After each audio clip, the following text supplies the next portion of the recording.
Hello and welcome back to Modern Parenting. This is Sonali and today this video is going to be an eye-opening video for you. दोस्तों आज मैं ना ही कोई parenting secrets share करने वाली हूँ, ना ही आपको कोई टिप्स देने वाली हूँ।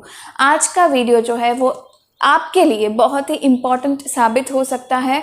सो I request all the parents out there कि आपके आसपास जितने भी पेरेंट्स हैं उनके साथ ये वीडियो ज़रूर से शेयर करना और अंत तक इस वीडियो में बने रहना, क्योंकि आज मैं आपके साथ एक रियल लाइफ स्टोरी शेयर करने जा रही हूँ। एक लड़की के बारे में जो भी चीज़ें हैं उसकी लाइफ में जो हुआ है उसके साथ वो चीज़ें आपके साथ शेयर करना चाहती हूँ।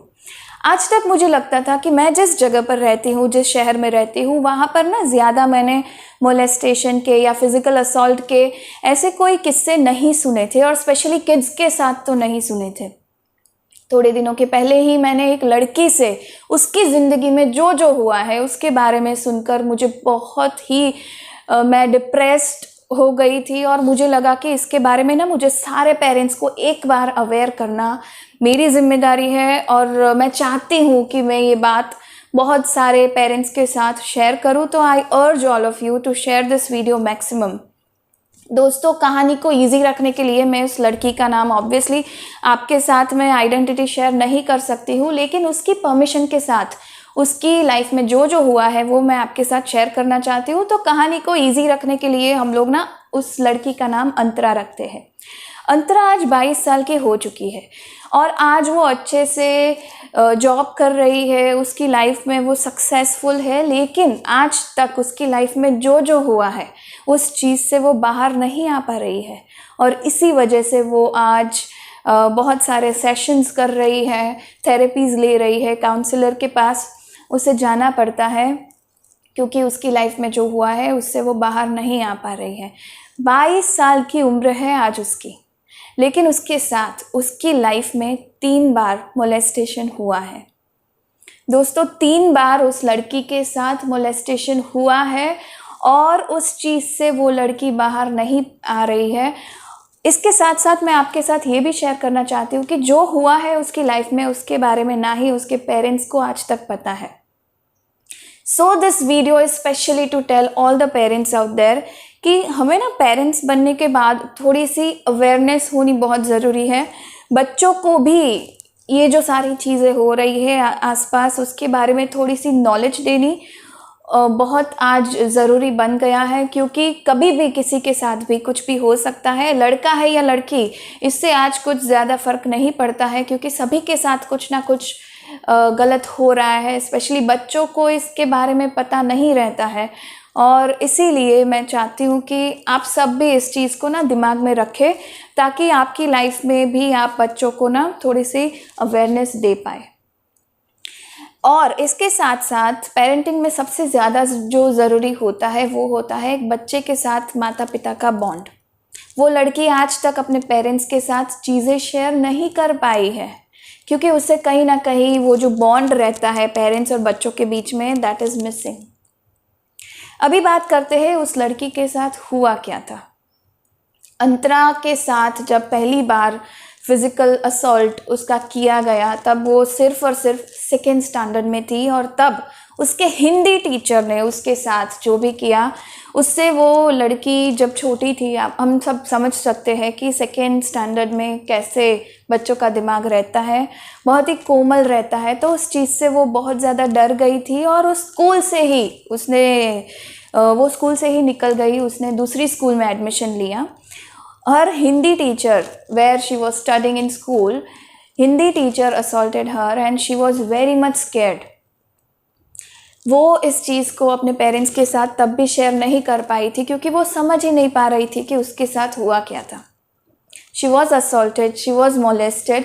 इसके बाद दूसरी बार अंतरा के साथ when she was in 3rd standard, दोस्तों 3rd स्टैंडर्ड में थी दूसरी बार जब उसके साथ मोलेस्टेशन हुआ, उसका असॉल्ट हुआ, तब उसके ही फैमिली फ्रेंड ने, जो उनके पेरेंट्स के फ्रेंड थे, उन्होंने ही चॉकलेट आइसक्रीम देते थे हर बार। तो बच्चे क्या करते हैं कि उससे ना ज़्यादा अट्रैक्ट होते हैं।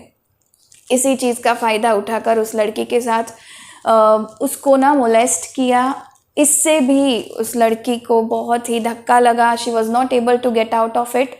लेकिन उसके बाद वो रिलेटिव से दूर हो गई and she use to be afraid of that person.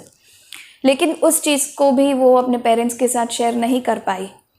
तीसरी बार अंतरा के साथ, जिन्होंने ज़बरदस्ती की, जिन्होंने उसका मोलेस्टेशन किया, she was physically assaulted by a person who was 71 years old। वो उसके म्यूज़िक टीचर थे and he was 71 years old। Antara उसको दादा बुलाती थी। इतनी डर गई कि वहाँ से जैसे तैसे करके बचकर निकल गई, लेकिन उस चीज़ से आज तक वो बाहर नहीं आ पा रही। मैंने जब उससे बात की तो मैंने उसको बोला कि तुम्हें क्या लगता है कि आजकल लड़कियों को स्पेशली क्या हमें सेल्फ़ डिफेंस सिखाकर हम इस चीज़ से बाहर आ सकते हैं? क्या हमें बच्चों को स्पेशली गर्ल्स को हमें कराटे या सेल्फ़ डिफेंस जैसे क्लासेस में, एक्टिविटीज़ में ज़्यादा इन्वॉल्व करना चाहिए? तो पता है दोस्तों, उसने मुझे क्या कहा? उसने मुझे ये कहा कि जब भी ये गलत काम होता है, उसने मुझे बताया कि वो भी कराटे की स्टूडेंट रह चुकी है। She was brown belt when this incident, the last incident happened with her, she was brown belt. तो वो बोल रही थी कि नहीं, हमारे साथ जब भी कुछ गलत होता है तब हमें ना मेंटली स्ट्रांग होना बहुत ज़रूरी है, क्योंकि हो सकता है कि हम लोग फिज़िकली उस टाइम पे रिएक्ट नहीं कर पा रहे हैं, लेकिन अगर हमारी मेंटल स्ट्रेंथ है तो हम जैसे तैसे करके वहाँ से कुछ भी ट्रिक्स और टिप्स जो हमें सिखाया जाता है वो चीज़ें अप्लाई तभी कर सकते हैं जब हम मेंटली स्ट्रांग होते हैं, और इससे ही हम लोग बच सकते हैं। मैंने जब उसको पूछा कि तब तो तुम 9th स्टैंडर्ड में थी, तो काफ़ी बड़ी थी, तो तुमने क्यों फिर अपने पेरेंट्स को नहीं बताया? तो पता है उसने क्या कहा कि मेरे पेरेंट्स जो है, मुझे लगता है कि वो मेरी बात नहीं समझ पाएंगे, मेरी पढ़ाई रुकवा देंगे, मेरे कपड़े पहनने का जो ढंग है वो इट वॉज राइट, लेकिन उससे भी वो बंद करवा सकते हैं and there would be much more restrictions in my life. I was not able to get out of it. मेरी जो एक्टिविटीज़ है वो तो मैंने बंद कर दी। उसके बाद ना ही मैं कभी म्यूज़िक सीखी हूँ, ना ही मैं किसी म्यूज़िक क्लास में गई हूँ, क्योंकि I was traumatised. This was the thing what she told me. तो ये जो सारी घटनाएं उसके साथ हुई, मैंने इसको ना थोड़ा सा एनालाइज किया, तो मुझे 2-3 चीज़ें ऐसी लगी कि हम सबको ना ध्यान में रखनी चाहिए। किसी भी एक पेरेंट को ऐसा होना चाहिए बच्चों के साथ, बचपन से ही ऐसा होना चाहिए कि बच्चे ना बिंदास आकर हमें सब कुछ बता सके। इसके लिए हम जब बच्चे 3 या 4 साल के हैं तभी से वो प्रैक्टिस करनी चाहिए, क्योंकि हम लोग ना सब जगह बच्चों के साथ नहीं जा पाएंगे, बच्चों के साथ कभी भी कुछ भी हो सकता है, लेकिन अगर हम मेंटली उनके साथ है, मेंटल सपोर्ट है बच्चों के साथ, तो फिर उस चीज़ से बच्चे बाहर आ पाएंगे। हम सब ये समझ सकते हैं कि इसमें बच्चों की कोई गलती नहीं होती है, सामने वाले के जो इंसान होता है उसकी गंदी सोच की ही गलती होती है, राइट? लेकिन अगर इस चीज़ से हमें बच्चों को बाहर निकालना है तो सबसे पहले जो चीज़ चाहिए वो होता है mental support. That is what every parent needs to give their child. बचपन से ही हम उनके साथ ऐसा स्ट्रॉन्ग बॉन्ड बनाएं, किसी भी एक पेरेंट के साथ, दोनों के साथ हो तो बेहतर है, लेकिन अगर दोनों में से एक के साथ भी ऐसा बॉन्ड है बच्चों का, तो फिर बच्चों के लिए ईजी रहेगा हमें बात शेयर करने। So this is what I want to tell you. Another thing which is very important is जब भी बच्चे स्कूल जाने लगे तब ना उनको थोड़ी सी नॉलेज हमें गुड टच, बैड टच के बारे में देनी चाहिए, क्योंकि हमें नहीं पता है कि बच्चों के साथ क्या हो सकता है। We don't know but we have to be aware and we have to be ready for that. हमें बच्चों को समझाना चाहिए कि what is good touch, what is bad touch। अगर कोई भी ऐसा इंसान है आपके आसपास, आपके पड़ोसी में, आपके रिलेटिव्स में, आपके स्कूल में, आपके एक्टिविटी क्लास में, जो भी कोई बंदा अगर आपको छूने की ट्राई कर रहा है जो आपको पसंद नहीं है, then definitely you have to inform your parents on that particular day. ये चीज़ें आपको बच्चों को बार बार रिपीट करनी है। I have started this with my daughter. तो हम ना बच्चे भूल जाते हैं ये चीज़ें, तो हमें बार बार उनको याद कराना है कि सी these are the things which you have to keep in mind. This is good touch, this is bad touch. You only have to allow the doctors and your parents to touch you, otherwise You are not, you don't have to allow anybody else, okay? So you have to inform after coming back to home what has happened with you. ये सारी चीज़ें हमें बच्चों को सिखानी चाहिए। तीसरी बात ये है कि हमें ना बच्चों को ज़्यादा फोर्स नहीं करना चाहिए। जब भी रिलेटिव्स कोई हमारे घर पे आते हैं या तो पड़ोसी वाले जब हम बच्चों को बुलाते रहते हैं कि घर पे आओ या घुलो मिलो हमारे साथ, तब हमें बच्चों को फोर्स नहीं करना चाहिए। You have to give them time, you have to give them support. देखो बच्चों को सबके साथ अच्छा नहीं लगता है, you know, they don't feel that bond, you don't have to force that. एक एज के बाद, एक पॉइंट के बाद बच्चे अपने आप ही दूसरों के साथ घुलने मिलने लगेंगे, तो आपको इस चीज़ की टेंशन लेने की बिल्कुल भी ज़रूरत नहीं है, क्योंकि सबसे पहले हमें जो देखना है वो होता है बच्चों की सेफ्टी।